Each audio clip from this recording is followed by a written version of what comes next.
ОВС 25 дән тазалаушы машинасы. Екі қанаты бар, міне алдыңғы жағында. Яғни бидайды былай жылжытып тұрады. Мысалы бұртқа жақындатқан кезде. Мына жерде міне шығатын шынек. Мына таза отход шығады бұл жерден. Бидай бұртқа алып келгенде алдына. Мына жерден мертвый отход міне. Былай шығады, о жерге былай.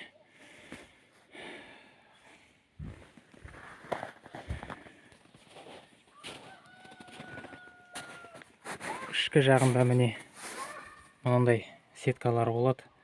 Енді сүзіп отырады. Сепаратор сияқты.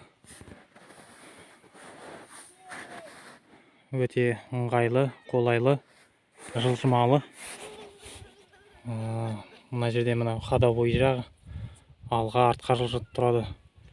Мынау үшеуі тұрған бұл анау қанатынікі.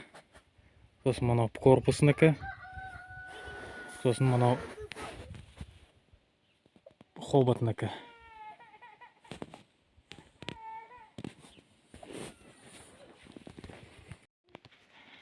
Тағы да айтып кететін нәрсе, мына жерде анау хоботтан таза бидай түседі. Бұл таза бидайды бізде трактор МТЗ 892-2 деген модельді Беларусь бар.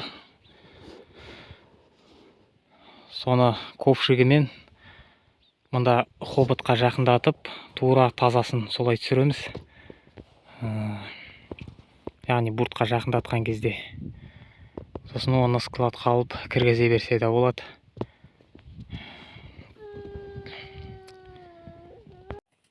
Егер видео ұнаған болса, лайк басып, комментарий қалдырсаңыз,